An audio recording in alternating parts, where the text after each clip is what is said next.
99వ శ్లోకం.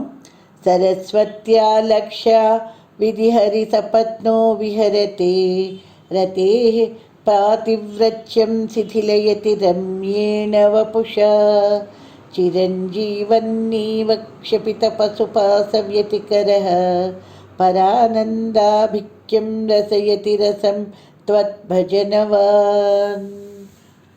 ఇక్కడ గురువుగారు అమ్మవారి ఆరాధన వల్ల వచ్చే ఫలశ్రుతిని చక్కగా అద్భుతంగా వర్ణిస్తున్నారు. ఓ జగజ్జన్ని త్వత్ భజనవాన్, నిన్ను సేవించు భక్తుడు సరస్వత్య వాగ్దేవి తోడను లక్ష్మీదేవి తోడను కూడి విధిహరి వరుసగా బ్రహ్మకు విష్ణువుకు కూడా సపత్న సన్ ప్రత్యర్థి లేక పోటీదారవుతూ విహరతే విహరిస్తున్నవాడై రమ్యేణ అతి సుందరమైన వపుషా శరీరము చేత రతే రతీదేవి యొక్క పాతివ్రత్యం పతివ్రత ధర్మమును శిథిలయతి సడలింపచేయుచున్నాడు. క్షపిత విదలింపబడిన పశు జీవుల యొక్కయు అవిద్య యొక్కయు వ్యతికర సంబంధం లేనివాడి పరానందాభిఖ్యం పరానంద స్వరూపము అని పేరు గల రసం సుఖమును రసయితి ఆస్వాదిస్తున్నాడు. అంటే ఆ ఫలశ్రుతి ఎంత అద్భుతంగా చెప్తున్నారు గురువుగారు, ఎంత చమత్కారంగా చెప్తున్నారు. అతని ఆశీర్వచనం ఎంత మహిమాన్వితమైందో ఈ 99వ శ్లోకంలో మనకి తెలుస్తోంది. ఓ తల్లి, నిన్ను అర్చించే సాధకుడు సరస్వతీదేవితో లక్ష్మీదేవితో విహరించువాడే బ్రహ్మకు విష్ణువుకి కూడా అసూయ పుట్టిస్తున్నట్ట. మన్మధుడితో సమానమైన సౌందర్యాన్ని కలిగి రతీదేవిని కూడా మోహింపచేస్తూ ఆవిడ పాతివ్రత్యానికి కూడా భంగం కలిగిస్తున్నాడమ్మా. చివరికి అవిద్యా సంబంధిత భావాలను వదిలి ఏమవుతున్నాడు? జీవన్ముక్తుడే పరమానందాన్ని అనుభవిస్తున్నాడు. ఇది అమ్మవారి ధ్యానం వల్ల కలిగే ఫలితం. ఈ సౌందర్య లహరిని మనం ఇంత చక్కగా స్తోత్రం చేసి చదవడం వల్ల మనకు కలిగే ఫలితం ఏమిటంటే, ముందు సరస్వతీదేవి అతన్ని కటాక్షిస్తుంది. ఏ మనిషికైనా కావాల్సింది ఏమిటి? మనకి తెలియదు మనకి ఏం కావాలో, గురువులకి తెలుసు మనకి ఏం కావాలో. ఆ ఆర్డర్ కూడా ఎంత చక్కగా ఈ శ్లోకంలో పొందుపరిచారంటే, ముందు సత్సత్ వివేకం కలిగించే సరస్వతి కటాక్షం అతనికి లభిస్తుంది. ఎంతటి సరస్వతి కటాక్షం అంటే సాక్షాత్ సరస్వతి స్వరూపమే అతనా అన్నట్టు మారిపోతాడు. అంతటి మహాజ్ఞాని అవుతాడు అతను. కాళిదాస్ మనకందరికీ తెలిసిన కవే కదా. అతను ఎలా మారాడు? సాక్షాత్ అమ్మవారి స్వరూపంలాగా మారిపోయాడు ఒక్క ఆవిడ అనుగ్రహంతో. తర్వాత సరస్వతి కటాక్షం రాగానే అతనికి అప్పుడు లక్ష్మీ కటాక్షం కలగాలని ఆశీర్వదిస్తున్నారు. ఎందుకంటే ముందే లక్ష్మీ కటాక్షం కలిగిందనుకోండి, అతడు ఏం చేసుకోవాలో తెలియని అజ్ఞానం. అంటే కాళిదాసుకు ముందు మహారాజు కుమారి, ఆ మహారాజు యొక్క కూతురుతో పెళ్ళయింది. ఏం చేయాలో తెలియలేదు అసలు. నేను మేకలు కాచుకుంటాను, నన్ను పంపించి అమ్మా అన్నాడు. అంటే అది లక్ష్మీ కటాక్షం కానీ కలిగితే, సరస్వతి లేకపోతే. కానీ సరస్వతి కటాక్షం కలిగిన తర్వాత లక్ష్మీ కటాక్షం కలిగితే అతనికి సత్సత్ వివేకంతో పాటు దాన్ని ఎలాగ మనం సద్వినియోగపరుచుకోవాలన్న మహాజ్ఞానాన్ని కూడా ఆ తల్లి మనకు కలిగిస్తుంది. అలాంటి లక్ష్మీ కటాక్షం కలిగించి, మనిషికి కావాల్సింది సరస్వతి లక్ష్మి ఉండిపోయి కటాక్షమే ఉండి అతని రూపం చూడడానికే విసుగు కలిగించేటట్టుగా వికారంగా ఉందనుకోండి, మరి ఫలితం ఏంటి? కాబట్టి ప్రతి మనిషి కోరిక ఏంటి? తను మంచి అంటే తన మాటలతోటే అందరు ప్రభావితుల వారి విజ్ఞాన సంపన్నుడిగా అవ్వాలి, లక్ష్మీ సంపన్నుడిగా అవ్వాలి, తనకి మంచి సౌందర్యవంతమైన శరీరం కావాలి, అందరూ సమ్మోహనంతో తన వైపు చూసేటట్టు ఉండాలి. అంతేకాకుండా జీవనయాత్ర సజావుగా జరిగే మోక్షాన్ని సాధించాలి.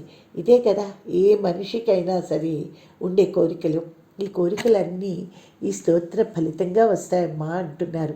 అంటే ఈ స్తోత్ర ఫలితంగా అంటే ఈ స్తోత్రాన్ని అలాగా చిలకలాగా వర్లిస్తే కాదు, వీటిల్లో అంతరార్థాన్ని గ్రహించి జీవితాన్ని మనం అన్వయించుకోవాలి ఆ జ్ఞానాన్ని. అందుకే ఈ జ్ఞానాన్ని అతను చక్కగా మనకి విపులీకరిస్తూ చెప్తున్నారు. ఏమంటున్నారు? అమ్మ నిన్ను ఆరాధించిన వాడు ఆ పరమేశ్వరుని ఆరాధించిన వాడు అతనికి ఏది కావాలంటే అది వస్తుంది. కానీ గురువులు మాత్రం అతనికి ముందు సరస్వతి కటాక్షాన్నే ఇస్తారు. సరస్వతి కటాక్షాన్ని ఇవ్వడంలోనే గురువుల అనుగ్రహం ఉంది. ఇక్కడ జగద్గురువతను, సద్గురువతను అలాంటి పాదాలు మనకి లభించి చక్కగా ఈ 100 రోజులు అంటే రేపటితోటి శ్లోకం అయిపోతుంది, 100వ శ్లోకం అయిపోతుంది. సౌందర్యలహరి ప్రతిరోజు రోజంతా అతని ఛానల్లో గడపగలిగే అదృష్టం నాకు లభించింది. ఆ శ్లోక భావపరంపరని ఎలాగ వ్యక్తం చేయాలా అని ఆలోచిస్తూ మీతో పంచుకోగలిగే భాగ్యం కూడా వచ్చింది. రేపటితోటి శ్లోకం 100వ శ్లోకం అయిపోతుంది, సౌందర్యలహరి స్తోత్రం కూడా అయిపోతుంది. దీని ఫలితం ఇక్కడే ముందు ఈ 99వ శ్లోకంలోనే గురువుగారు చెప్తున్నారు. సరస్వతి కటాక్షం మనకి లభిస్తుంది. తర్వాత లక్ష్మీ కటాక్షం అనంతంగా అఖండంగా లభిస్తుంది. ఏ లక్ష్మి? అన్ని లక్ష్ములు మనకి, అష్టలక్ష్ములు కాకుండా ఇంకా మోక్షలక్ష్మి కూడా మనకి లభిస్తుంది.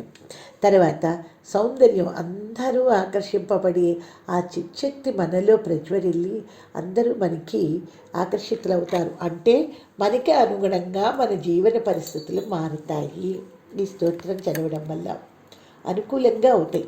అంతకంటే కావాల్సింది ఏంటి మనిషికి? తర్వాత చతుర్విధ పురుషార్థాల్లో ఆఖరిదైన మోక్షలక్ష్మిని కూడా ఆవిడ మనకి అనుగ్రహిస్తుంది. అంటే ఇక్కడ పరమేశ్వరుని అర్చించిన వాళ్ళకి ఏది కావాలంటే అది వస్తుంది, వారి కోరిక నెరవేరుతుంది. పుడుతూనే ప్రతివాడు జ్ఞానం అవ్వడు కదా. అందరూ కూడా ఊర్ధ్వరేతస్కులై సన్యాసుల్లాగా మాకు ఈ ప్రపంచమే వద్దు, ప్రకృతే వద్దు అంటూ తపస్సు చేసుకోవడానికి వెళ్ళిపోరు కదా. ప్రతివాడు కూడా సంసార చక్రంలో పడి తిరిగేవాడే. అలాంటి వాడికి ముందుగా ఐహికమైన కోరికలు తీరాలి. బ్రహ్మసూత్రాల్లో చెప్పింది కూడా ఇదే కదా. ముందుగా సాకార బ్రహ్మను మనం అర్చించాలి. యజ్ఞ యాగాదులు క్రతువులు మనం చెయ్యాలి, వాటి ఫలితాలను పొందాలి. ఈ లోకంలో సర్వసుఖాలు అనుభవించాలి. ఆ తర్వాత కర్మలు చేయడం వల్ల వచ్చే ఫలితం కర్మలు చేయకపోయినా వస్తుంది. అంటే ఏం చెయ్యాలి అన్న ఆలోచనలో మనం ఏం చేస్తామంటే యజ్ఞయాగాది క్రతువులు బాహ్యంగా అవసరం లేదు, మన ఆంతరంగిక పూజకి మనం సంసిద్ధులు అవుతాం. అంటే అంతఃకరణ సమారాధన మనకి దాని ప్రాముఖ్యత తెలుస్తుంది. మానసికంగా ఎప్పుడైతే దొరుకుతుంది అని తెలుసుకుంటామో అప్పుడు వీటన్నిటినీ సన్యసించి ఇంకా నిరాకార బ్రహ్మను మనం వెతకడం మొదలెడతాం.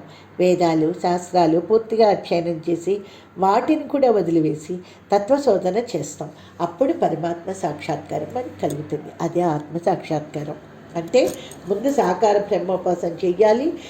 ఎవరిని చెయ్యాలి? నిరాకారుడు నిర్గుణ స్వరూపుడు. మరి అతను సాకారుడు ఎలా అవుతాడంటే మనకి ఇష్టమైన రూపం, ఏ దేవతను అర్చించినా అవన్నీ ఆ పరమేశ్వరుడికే చెందుతాయి. కాబట్టి మనకి తెలిసిన ప్రసిద్ధి చెందిన దేవతల దగ్గర నుంచి గ్రామ దేవతల దాకా అంతా ఆ పరమేశ్వరుని రూపాలే. కాబట్టి వాళ్ళని ఆ ఆకారాన్నే పూజించాలి.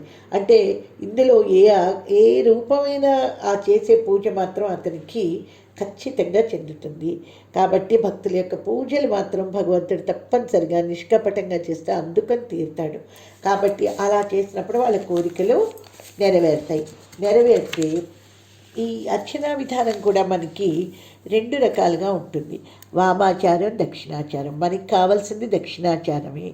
అంటే భగవంతుడిగా మనం ఏ రూపం నచ్చిందో ఆ రూపాన్ని మనం ఎప్పుడైతే మనం పూజ చేస్తామో అప్పుడు అతని అనుగ్రహం ఉంటుంది.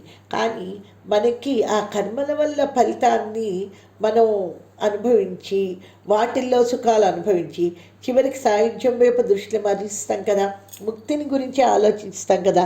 అలాంటి ఆలోచన ఎప్పుడు వస్తుంది మనకంటే అనేక జన్మల్లో చేసిన పుణ్యఫలం వల్ల వస్తుంది. అందుకే గురువుగారు మొదటి శ్లోకంలోనే చెప్పారు, ప్రణంతుం స్తోతుం వా కథమకృత పుణ్యప్రభవతి అన్నారు. ఓ దేవి, నీకు నమస్కరించాలన్నా, నిన్ను గురించి మంచి మాటలు 4 వినాలన్నా, నీ పేరు స్మరించాలన్నా కూడా పూర్వజన్మల సుకృతం ఉండాలమ్మా, లేకపోతే ఆ పని చెయ్యలేడు అని ముందే చెప్పుకున్నాం మనం. ఇక ముక్తి మార్గం. ముక్తి అంటే ఏమిటి? విముక్తి. సంసార బంధనాల నుంచి, లౌకిక విషయాల నుంచి విముక్తి. ఈ బంధాలను మనం తెచ్చుకోవాలి. ఇది ఎలాగా అంటే 5 విధాలైన ముక్తి ద్వారా మనం చేయొచ్చు. ఒకటి ఆ 5 విధాల ముక్తి మనం తర్వాత చెప్పుకునే ముందు దీన్ని ఈ ఈ ముక్తిని ఎలా తెచ్చుకోవాలి అంటే బాహ్య పూజ అంతఃపూజ చేయాలి. బాహ్య పూజ అంటే ముందే చెప్పుకున్నాము, ఎదురుగా భగవంతుడి విగ్రహమో పటమో పెట్టుకొని షోడశోపచార పూజ అవి చేస్తాం. ఇంకా అంతఃకరణం అంటే అంతఃకరణంతో అంతర్ముఖ సమారాధ్య కదా.